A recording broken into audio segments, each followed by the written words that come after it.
Yo people, welcome back to the YouTube channel. You already know what time it is. It's time for another video. It's time for Chelsea, the 2-1 win over Lille review. And I must say, I'm absolutely glistening, gleaming, blossoming in the festivities because this Champions League round of 16 has been beautiful. It has been fantastic. I must say, I'm enjoying every little last bit of it. Of course, Let's reflect on our own business before we start to get onto other people's. Let's focus on ourselves first. We're through to the quarterfinals. We're back in business, and it's just so important that we secure that prize money.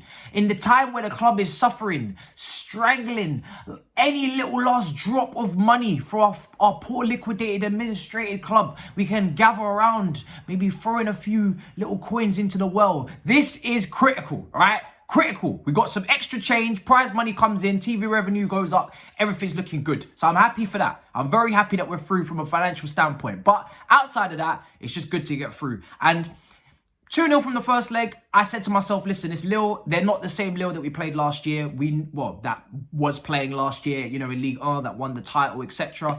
But we still have to, of course, be, respectful of their team. They've got some good players. David, Renato Sanchez, Ben Arfa, all these guys. Renato Sanchez wasn't available today, so that's a big plus point for Chelsea. But moving into the game, I mean, from a lineup perspective, the fans weren't happy. From what I could see, a lot of fans weren't happy. It was a 3-5-2. It was quite defensive. Sometimes we've seen it work, like away to Tottenham in the second half. We take off Mason Mount at half-time. We bring on an extra midfielder, central midfielder, and we actually score the goals. We get more attacking. And then against Manchester City at home, we saw that we actually started to be more defensive and more cautious. And that game didn't go very well. And Tuchel spoke about that.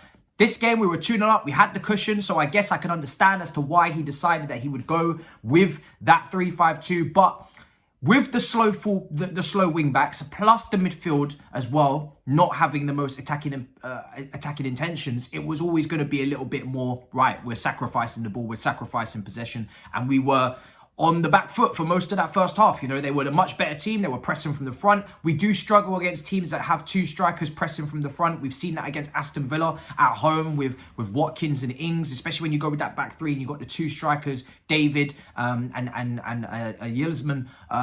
I probably butchered, but those two started up front and started, causing issues from the front foot. And we just could not get out. We could not get out. Every time we tried to progress the ball, every time we tried to get into the final third of their box, we couldn't even make it. And we constantly just kept getting put under pressure. And Lille were very good value for money for their lead. They took the lead for a penalty conceded by, I believe, Jorginho. It was not great. And of course, Jorginho in that first half, entirely wasn't great in my opinion. He gave away the ball a few times, but the times he did give away the ball, they were critical because they were putting us in dangerous positions. Of course they will.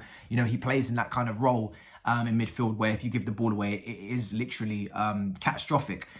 But we didn't deserve to be level. And we go level because of Jorginho, stepping up with another brilliant assist like he did against Newcastle. Lovely ball in behind the defensive line. There was a thread through the needle type pass. That's what it was. It was a Cesc Fabregas-esque pass from him against Newcastle, and another great pass today in behind to Pulisic. And can I just say, Pulisic, what a finish. What a finish from Pulisic. Right in the far corner, literally right in the side netting, across the goalkeeper, along the ground, wonderful. And this guy has goals in his game. He's shown that with his appearances to goals record at Chelsea. He's actually not too bad. It's pretty decent, but it's just keeping him in the team consistently fit, and that's the key here. But he's been in a nice little reign of form for the last maybe few weeks, maybe month. He's been looking good next to Mason, next to Kai, next to Ziyech. I like those four in the attack right now. They deserve to be in that team. Any combination of those four right now, I think they get in there on merit. And Pulisic, wonderful finish.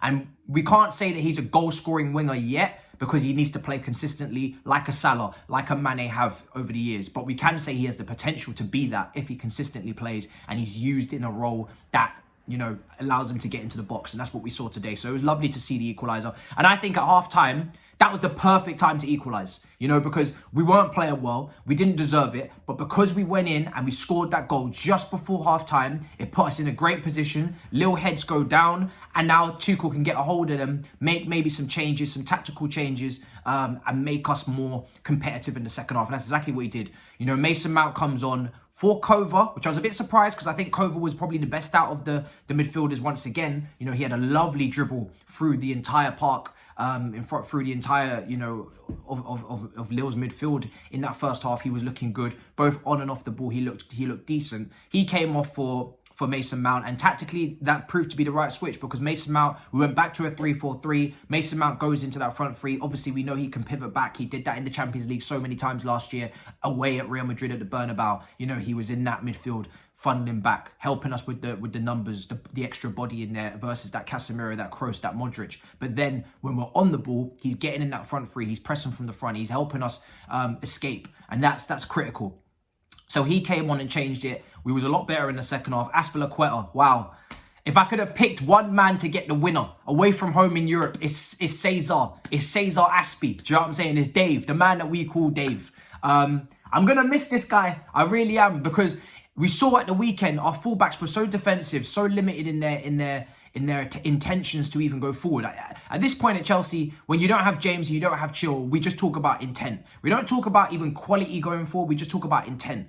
But Aspi has the intentions, and then sometimes he brings the quality. You know, he gets a lot of assists to Morata's head. He gets a lot of assists in Lampard's first season. I think he was the most assisted fullback in that first season under Frank Lampard. He gets Tuchel's first goal against Burnley at home at Stamford Bridge last year. He does pop up with moments, Aspi, in the final third. You know, the guy, he puts the intent there, and that's the key. If you're not going to be an absolute superstar going forward in the fullback area, at least you have the intent, and he has the intent. I remember away from home again, against Real Madrid at their training ground, Aspi was playing right wing back, and he was making these weird inverted Theo Walcott type runs from out to in to stay on side, and the guy, you know, sorry, from in to out, he was putting in the work. He really wanted to make a serious impact in the attack. We know he's not a wing back, but when he does play there, he at least tries to act like a wing back. And with Christensen leaving, I've even risen this question post-match. Is it the worst thing in the world to keep him? Depending on the ownership. If we get the Saudis and we're filthy rich, then fair. Aspi doesn't need to stay. We can find a right back. Hopefully we actually do our due diligence and get the right person. But we need a left back to back up Chilwell. And potentially because we don't know the way Chilwell is going to return. We need a centre back because Christensen's going. Rudiger hasn't signed yet. We need a right back, centre back, left back. If we are stuck for money and we do have a consortium, which was, we don't want a group. We don't want people who are broke. But if broke brothers come in and take this club, Aspi staying with broke people in charge is not the worst thing in the world, I must say. So I am slowly thinking about Aspi maybe signing that 1 year automatic option of an extra year. If we have to exercise that, we may have to look at it depending on the ownership. Because the guy, yes, he's dropped off physically. Yes, he's not, you know, the free-flowing, attacking wing-back that we want to replace James. But he is able to play right-side centre-back. He is able to do a job in a back four. And the thing is that this comes on to my next point. Trevor Chalobah, as soon as he came on for Christensen, man, he looked very shaky. You know, he keeps tugging at people's shirts. He's got to stop doing that, committing fouls on that right-hand side, just outside the box. He should have been penalised on a penalty against Newcastle. They were very unlucky not to get that penalty there. And he obviously conceded a penalty against Norwich. So I don't know if it's just because he's just come back from injury, but we're not seeing the same Trevor that we saw, obviously, in 2021. So we need Trevor to get back to his best. We need him to hopefully get out of this rut. But I do say to people, stay patient. It's his first season at this level. It's his first season in the Champions League. It's his first season in the Premier League. And we have to be a little bit patient with these players that are young and just coming in their first season. You know, Tomori, even if it was Mark Gurhey, if he had stayed, he would have been having a few issues in his first season. Levi Colwill from Huddersfield, next season will still have a few issues. You know, we have to bear that in mind and put it into full context. But he is in a little bit of ropey form, and I think that's important to point out.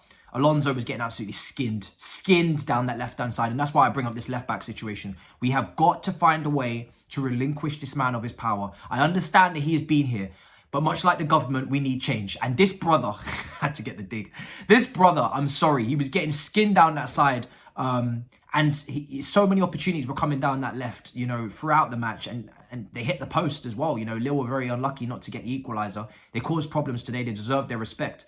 But that brother out there, Alonso, he put in some really good crosses. You know, I'm going to mention the good points. Against Liverpool in the Carabao Cup final, he was good. He put in some good crosses today as well. But defensively, 1v1, the brother is a liability. And I keep saying it. In the latter stages of this competition, if we have to play him, look, if he's getting skinned against Lille defensively, imagine what's going to happen against Bayern Munich. You know, Manchester City, Liverpool in the next rounds, whoever we play. Hopefully we get Villarreal. Hopefully we don't...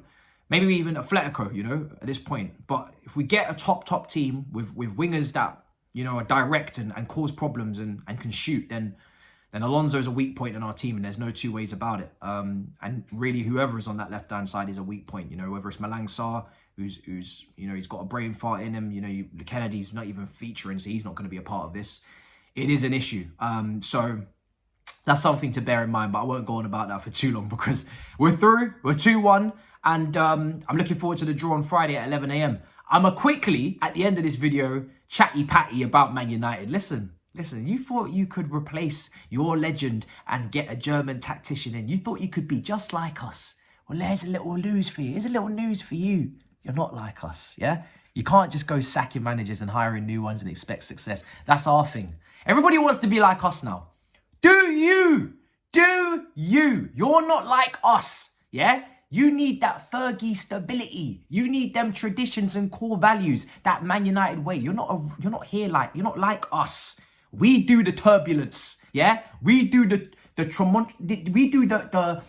extravagant madness. We do the flipping of managers, which we need to stop because Tuchel's the right man. But I'm just saying, you're not like us. And now you're trying to replace your brother with our brother. You're trying to say Tuchel in the reports and the media. We want Tuchel. No. Stop copying. Find your own way home, okay? Bring out your own map, Dora. You're not about this life. Obviously, Dora is a reference to the fact that they lost to a Spanish team. Anyway, Tuchel has now gone ahead of Zidane for most wins in his first 50 games in the Champions League. I think it's 32. Zidane on 31. The guy is an absolute genius. Tactically today, he understood that maybe he got it wrong with the team in terms of the 3-5-2. Switched it at half-time, much better. Loftus-Cheek comes on for Jorginho, fair enough. You know, Lukaku comes on, gets some minutes. I'm sure he'll start against Middlesbrough. The man can do no wrong. And he's handled the press and the situation because I am going to admit, you guys in the comments, you were saying against Newcastle, you need to be a bit easier on the team. You know what? You're right. You're 100% right. It's not really about performance right now. The team and the squad and everybody is going through it. Middlesbrough, we have to make a 10-hour coach journey on the megabus. Don't even think we can even afford National Express up to Riverside. So performances aren't important. You guys are right. We get the wins and we keep it moving. We got everything against us right now. Winning is the best response. So big up everybody that's been watching. Smash up the subscribe button if you haven't. Smash up the icons. And when I say that, I always mean the like button, but I just say icons at this point. The icons mean subscribe and like if you didn't know. There isn't no edits in this because Saj is very, very sad. Saj is very sad today that Liverpool won. And we have to extend our condolences to him in this tough time. So the title race is looking very, very, very nerve-wracking for him. So just you know, pay your respects. It's been fun. Make sure you subscribe if you haven't already. Smash up the comments. Let me know what you're thinking. I'll be responding, of course, as always, in a bit, people. Peace.